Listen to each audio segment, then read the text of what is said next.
Welcome to the Bear Cave. We are going to be talking about the Bears versus the Detroit Lions Week 16 matchup. Just a quick intro into the game. The Bears are 4-10 on an 8-game losing streak and are facing the 12-2 Detroit Lions, who just lost a high-scoring game to the Bills. The Lions are currently favored by 6.5. The Bears are 1-5 in the last 5 meetings, or 1-4 in their last 5 meetings with Detroit, and the Bears lost 23-20 in an earlier blunder this year when the clock ran out, and that was the final straw for Matt Eberflus. Just before we get into general discussion of the game, these are the injuries to look out for. For the Bears, do not practice was Ryan Bates, Gervon Dexter, Braxton Jones, and Tevin Jenkins. So always great to see multiple O-line starters not practicing. For the I left it as Minnesota, but it should say Detroit. Brian Branch did not practice. Graham Glasnow did not practice, and David Montgomery did not practice.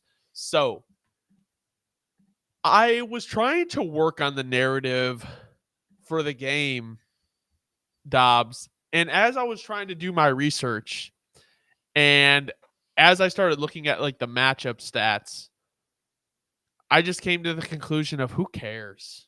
Like, who really cares at this point? Like, realistically, the offense still really looks like shit. Our draft position is not going to improve. Like, outside of Caleb achieving like personal records and looking good these next 3 weeks, there's actually nothing positive that can come from this season outside of things that Caleb is doing. So I just, as I'm doing my research, as I'm looking into this stuff, it's just like, what's the point at this point, Dobbs? Like, is there any hope, like, as a Bears fan the rest of the year outside of Caleb looking good? I just don't understand it. Like, even last year, Dobbs, like, when the Bears were bad, oh, we're going to get Caleb, and maybe if we get a higher pick, we can get one of the receivers. It doesn't, like, yes, we know we're picking 9 probably. Like, the highest we're going to pick is 8, in my opinion. So it's just like, there's nothing to look forward to at this point. Yeah, I mean, look, and that's just like you're saying, Hunter. That's just the depressing reality, and honestly, to your point, it has never been this. Really is the lowest point I would say over the last what 10 years. I mean, yeah, like correct me if I'm wrong Which is here. crazy because you may have the quarterback. Like for like it has never been this clear that you may have the quarterback. And it is the most grim, bleak moment I can remember as a Bears fan because of the fact of, yes, we have Caleb, but like nobody is counting on them to get the head coach hire right. And I think that is what's so depressing is you get Ben Johnson in here and he fixes Caleb up and we get this offense moving, it's encouraging. But I don't think people have that confidence. And I think that's why it's so depressing where it's like, we're going to go play the Lions. We're going to walk into a buzzsaw. And then we get to play the Seahawks and probably lose to them. And then we get to finish it in Green Bay where they may not even be playing their starters based on their seeding. And it's almost like there's no hope for the season. Well, I think, and that's kind of like number one, just right to address the immediate future. Like normally I would say, right, okay, the Lions' defense is decimated, and the Bears just played a close game against them recently. Again, albeit a different situation with Flus and stuff. Again, they got Flus fired also on the other hand. But I think then you look at it where you're like, okay, but they just lost last week in what you would call rather heartbreaking fashion to one of the other major contenders in the league right now for the Super Bowl. So you say to yourself, then it's kind of like, there's no way they're going to go back to back against now the far inferior team. They're going to come back hungry, ready to do their kneecap biting like they do. So it's like that's just how it's going to go. And not that they couldn't keep it close and kind of surprise us, but I think that the Bears' chances of pulling this out are slim. And to your point, even if they did pull it out, it's actually a net negative. And that really and they kind of transition into what I really want to talk about, why it's a net negative for every Bears fan that hasn't already figured out what you were saying earlier. Look, this year they need to have the highest pick possible.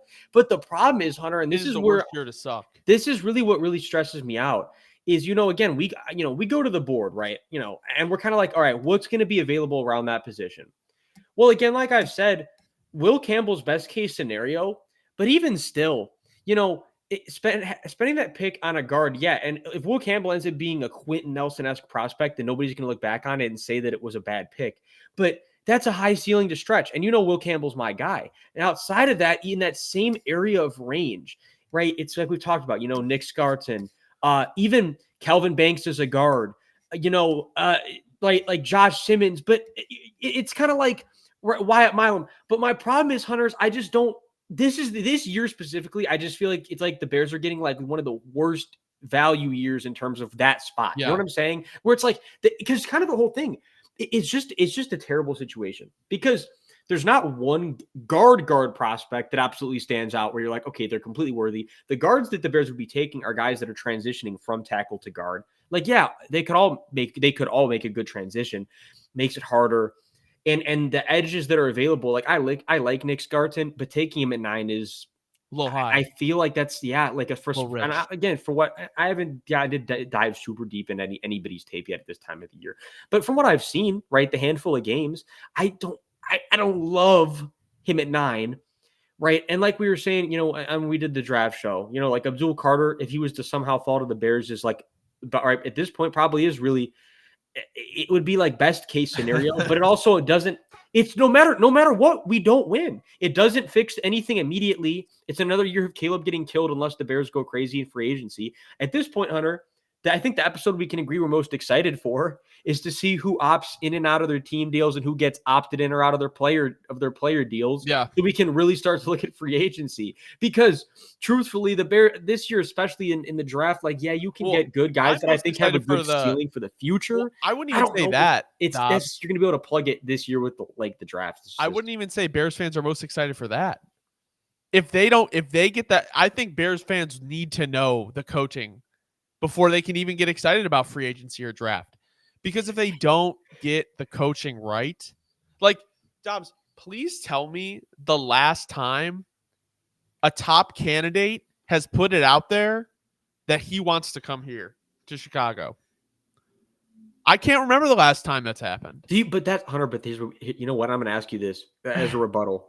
If you were a coach sitting in a situation where you'd have options, even if the Bears said to you blank check, if you were to have to sit out a couple mil elsewhere and look at other franchises that are going to have a job this year, would you sit there and say maybe, well, I kind of really believe in their front office more? I mean, especially now with Tom Brady going to the Raiders front. Like, I feel like, again, it's just, I don't know. The bottom line is this. The Giants and Raiders are pretty much equally as bad, but I think everyone looks at the Bears like a power trip scenario, as they should. It's kind of like you're going into a situation you're not going to have a lot of say. Caleb is very appealing. I think talent evaluators and coaches know what he can be, and I think that's appealing, especially with the fact of the cap situation and the picks. But I think one of the big things that let's go to our matchup right now. So as you can see, the Bears lose again 7-1 for 3 weeks straight. First in points per game, second in yards per game, second in pass yards per game, sixth in rushing yards per game.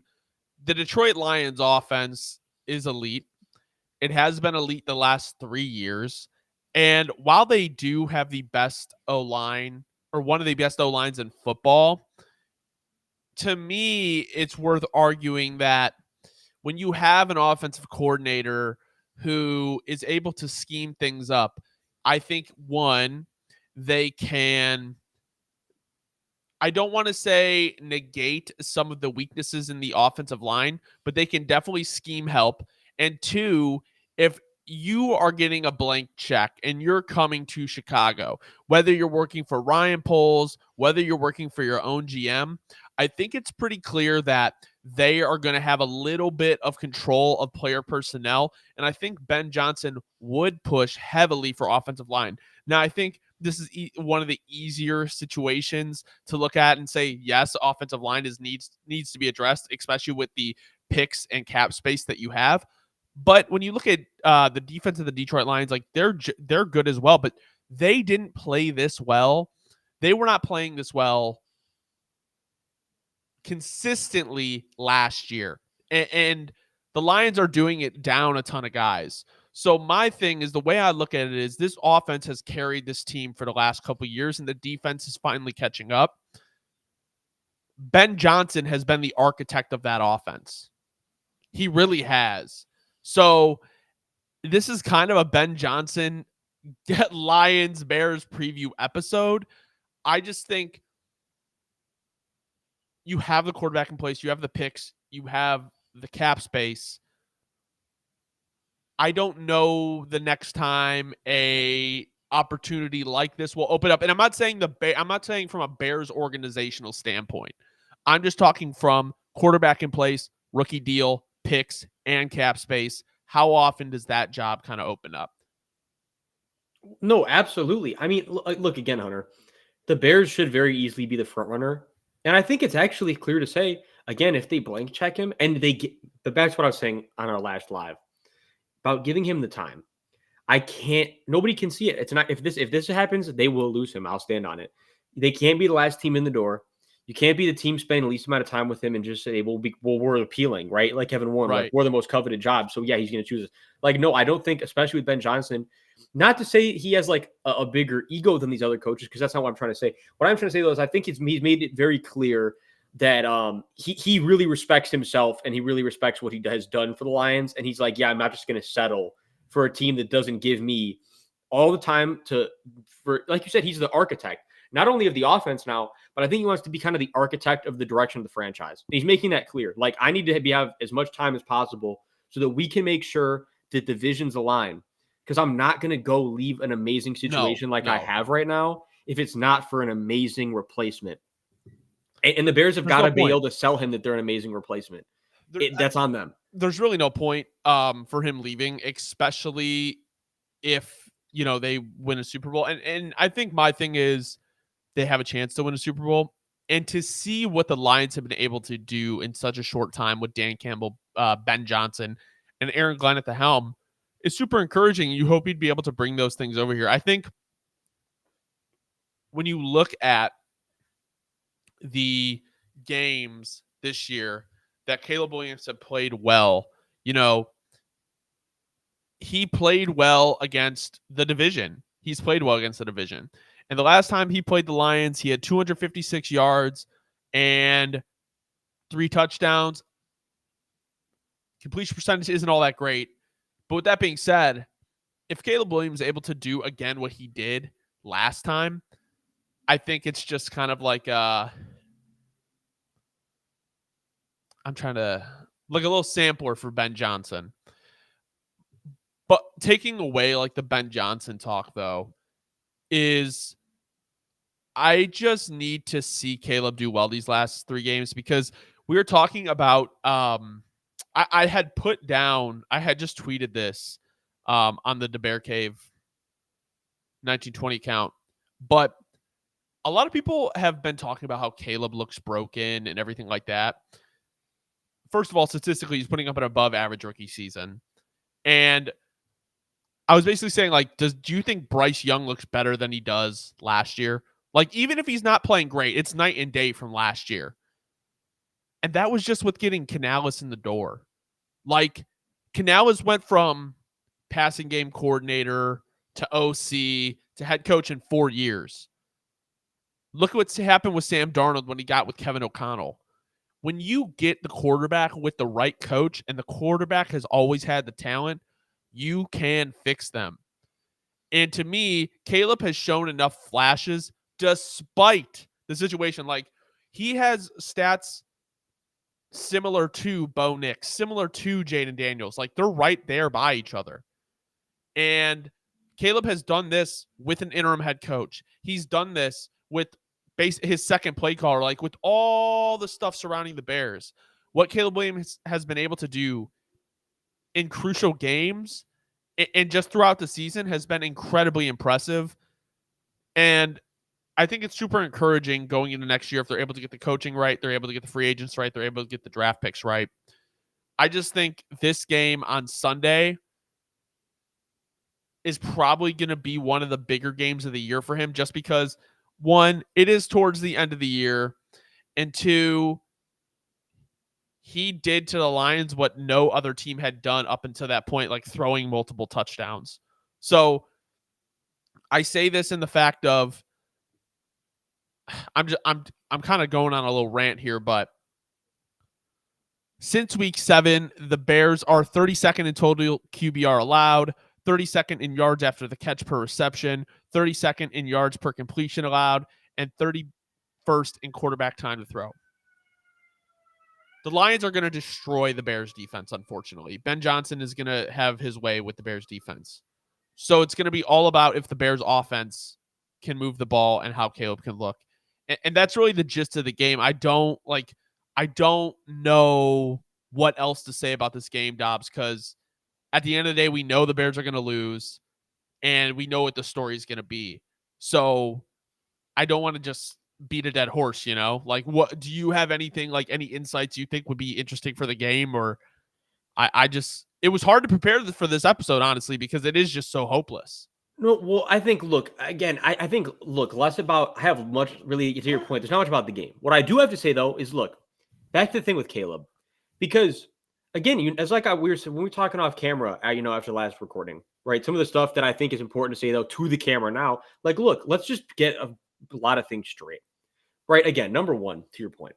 So we're on, right? We're multiple play callers. Absolutely abhorrent situation for his rookie year. But despite all that, he still looks really good for a rookie.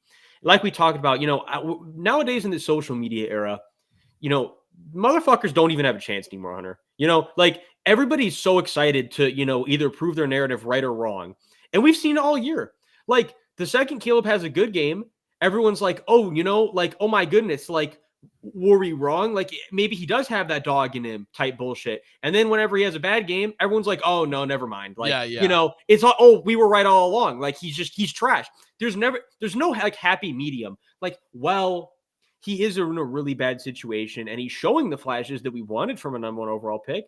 But also with that being said, most of the time Hunter, Trevor Lawrence's rookie year. Do you remember Trevor Lawrence's rookie year? Right? This dude is absolute trash. Josh Allen's first couple years, Josh Allen is trash. Everybody loves to just pile on when it's convenient to pile on that, okay, look, my narrative was right. They're trash. And we very clearly seen, and I know now I'm hearing, some people be like, well, okay, but dude, well, it looks like Trevor's already regressing and now it's a bad situation after paying. Like, okay, the Jags, and it's another prime example. The Jags Trevor is just another bad situation. I was going to say, though, Hunter, that's kind of my thing is, well, when it was a good situation, you saw the talent coming into place. Unfortunately, he's in a dysfunctional fuck situation as well. So it's kind of like this whole thing about quarterbacks that people seem to forget all the time. But the quintessential thing about quarterbacking at any level of football, past maybe it can work in high school if you're a super elite athlete, right? If you're a 5-star athlete, right, it works. Okay, you can really make up for you if you don't even have the best team.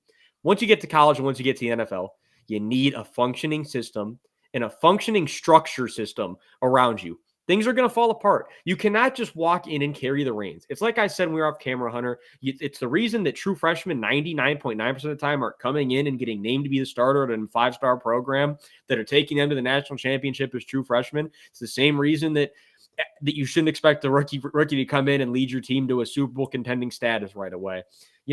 And it's again, I don't. Even people point to Joe Burrow, like Joe Burrow was that guy, but it's like people forget Joe Burrow didn't play the whole rookie year. Like, his rookie year was his second year when he had a whole year in the building with, again, an offensive-minded head coach who obviously is a really good offensive-minded head coach. Bears don't have that. So, again, Hunter, it's kind of just like, I don't know how I can stress to people enough that the recency bias with quarterbacks, it's never been worse.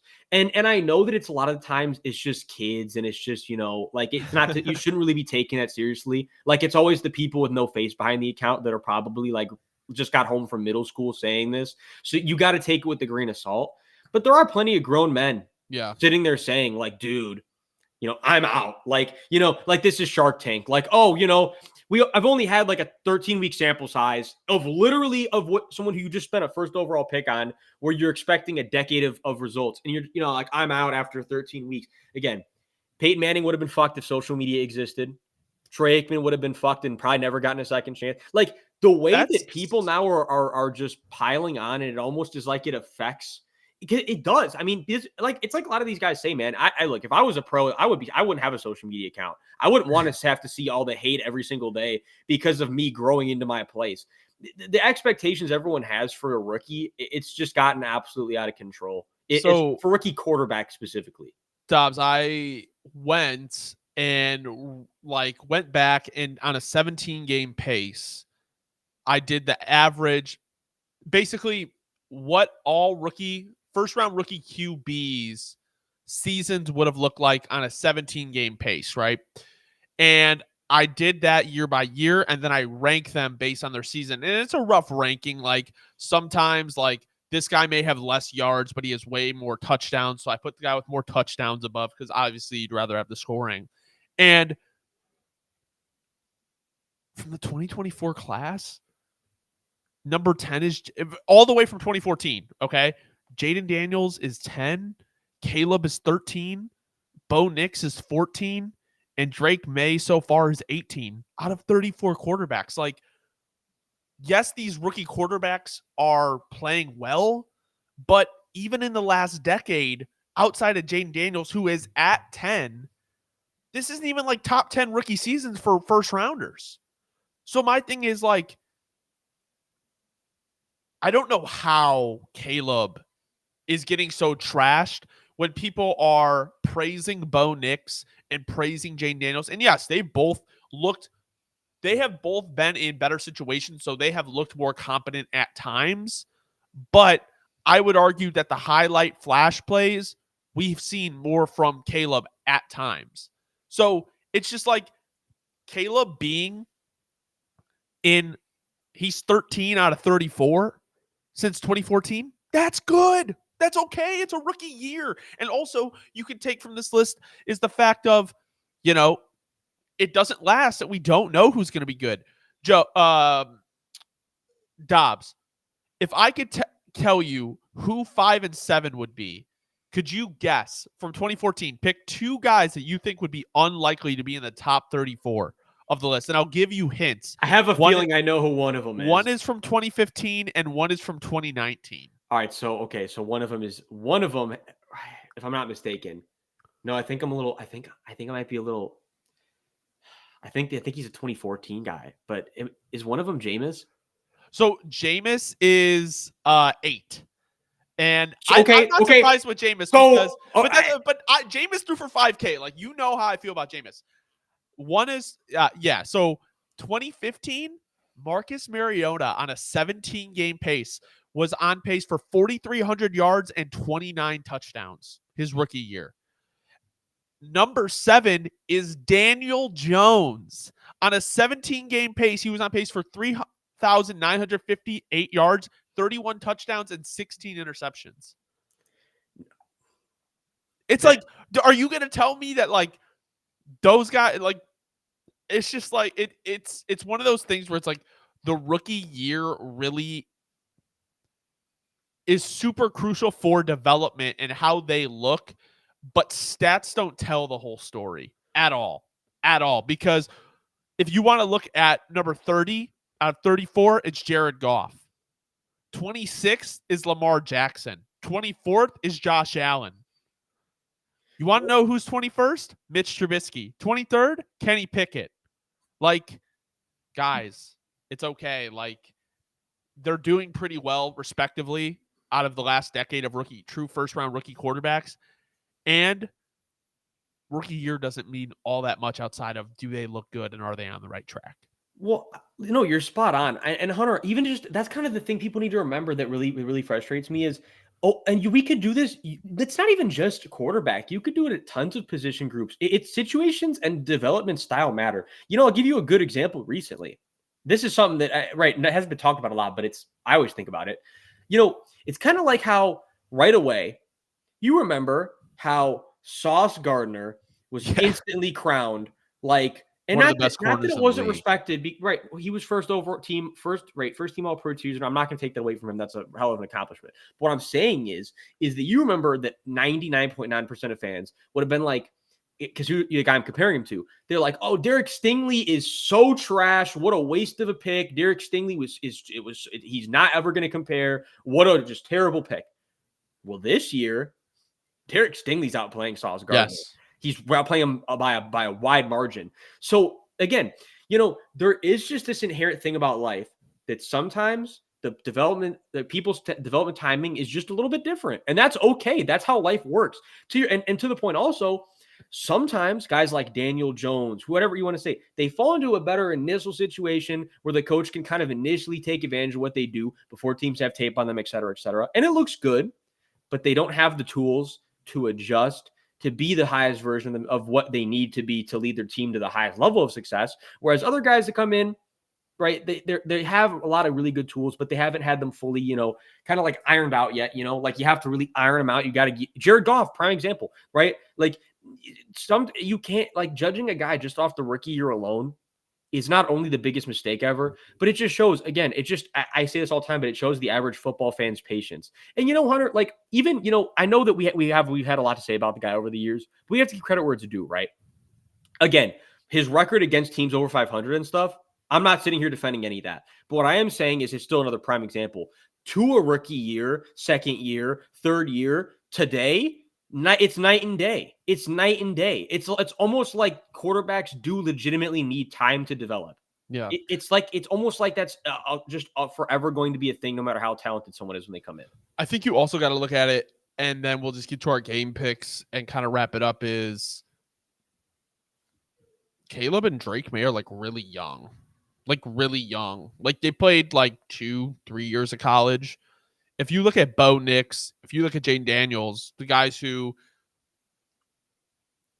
optically, not statistically, but optically are having the better rookie years, they played 5 years in college. Maybe, I think, did Nix play 6 or did he play 5? I'll just say, but guys come out now, even if like, so it'll sometimes be a thing where they have an injured year and then they come out. Yeah. Even if it's not a full season, they can have been in the building for 6 years. It's just one of those things where it's like, yes, I would hope the guys who have played and had more experience in college games would come to the NFL a little bit more pro ready, which is not excuses. There are definitely things that need to be cleaned up on Caleb Williams' side for sure. But at the end of the day, like, he is still young. And let's move into our picks real quick. We both obviously have the Lions winning. Dobbs, I didn't even have to text you because I just felt like I knew where you're going. I felt like every Bears fan should know where this is going. Oh yeah. Only the realist delusional homers are still sitting. And you got to respect it. You got to respect the delusional homers that exist out there. But what do you think will be the score of this game? I'm guessing 35-21, maybe 42-21. I was going to say, realistically, I'm going to go 31-20. And that might be straight, maybe like 31-17. Okay. Something in that range. Yeah, I think going over 21 points for the Bears is a reach. I do think the 6.5 point spread is kind of a gimme. I don't see how the Lions don't win by at least 2 scores. I'm with you on that. You know what though, Hunter? How about this? You know what I want to see this week, despite the score? Yeah. I just, like I've said, because I've kind of gone on this for a while. Like the Bears staff this year has kind of coached that previous killer instinct out of Caleb that he had. Yeah, he's neutered. Yeah, I know. I really want to see, even if it results in a few, because Jaden's had a couple of them this year, right? Bo Nix has had a couple of them. Drake's had a few of them. I want to see him cutting it loose to the point where even if he makes a mistake, I'm like, okay, but you're ready. You're trying to make that play. Like, I would much rather have him, instead of, because I know, again, it's what he does, but instead of a play where you're just, right, he's trying to, the Caleb stuff. He's trying to shake defenders loose and do 360s and throw a fade. Instead of that, how about you just, man, I'm going to give him a 50-50 ball, and if it gets picked off, I'm fine with that. I'd much rather see those type of shots than like the Michael Jordan fadeaway shit. Because again, yes, I knew, and part of my scouting report back when he was coming out, I knew it was going to be an issue. It's not something you can just coach out of a guy in a year. Even the greatest offensive coach in the league, that would take time. He'd be doing it for 3 years straight, probably all of his high school career too. I actually even remember in high school, he was even more of a runner. You go back and watch his high school tape, the man would run with the ball all the time. So there is this inherent thing in his head you have got to coach out, like, dude, you can't just be the hero all the time. You can't just rely on your legs. But like, so it's going to take time. That we knew that this was going to be, everybody who watched a lot of Caleb knew that it was going to be something that was going to have to be coached out of him. It still has to be. So let's have less of that amazing, whoa, magician shit. and just give me, you have the arm to do it, Caleb. Throw a 50-50, throw a back shoulder, throw a deep back shoulder. I want a lot more of that, Hunter. I want to see this, let it rip down the seam into a tight window. It would be Let me nice see more of that, please. to see the next, 3 games to him just kind of let loose because the season's lost. You're not playing for anything, And the last thing I will say that people do need to kind of understand is the Bears have a really bad offensive line outside of Darnell Wright. And Caleb Williams has the 7th most amount of passing attempts in the league as a rookie. The only rookie higher than him is Bo Nix at 5, and he only has 2 more than him. So, with how much he's asked to do, especially with the lack of run game, I would say overall good rookie year from Caleb Williams. And we can obviously look at it at the end of the year. I'd love to see him hit that 3.5 thousand yard mark. He's about 60 yards short. I want to say 63 yards short of 3,000 yards. So he'll hit 3,000 yards this Sunday, and then he'll have 2 more games after that. So, I mean, it's possible that he could throw for 4,000 still if he has 300-yard games. Now, I don't think that's going to happen, but it would be the greatest quarterback season in probably Bears history if he did that. So, as a rookie, that'd be pretty impressive. Dobbs, any final thoughts on the game before we close this out? Yeah, final thoughts. Bears are going to lose. But let's at least leave here with something. Like Denzel said, I'm leaving here with something. Let's just make that the motto for the week. And also, final thought, though, Hunter, I completely agree. If this wasn't Caleb Williams and people didn't already have their narratives about him, they would sit here and be like saying they would be singing a completely different tune. It'd be like, well, 5 interceptions, all these touchdowns, the yards, he's had it fine. He's looking fine, but no, a lot of people already decided how they're going to feel about Caleb. Yep. Even a lot of Bears fans, shame on them. Which is crazy. It's crazy watching fans of a team actively root against a rookie QB.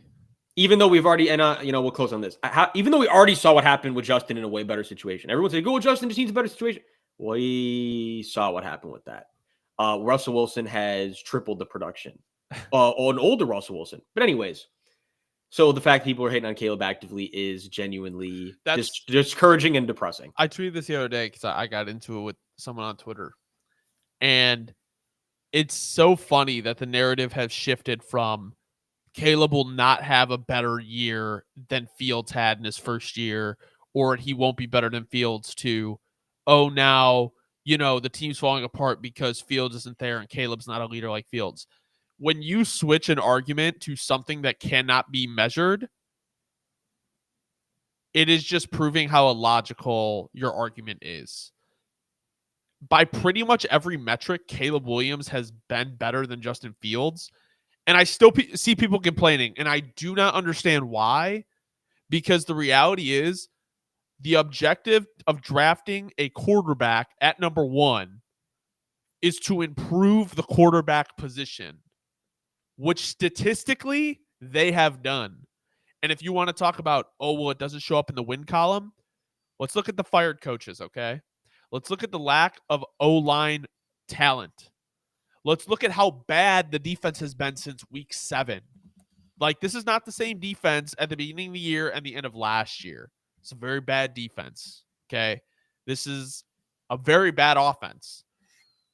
Things were better at the end of last year with Getsy and Eberflus than they are now with Thomas Brown running the whole show and everything like that.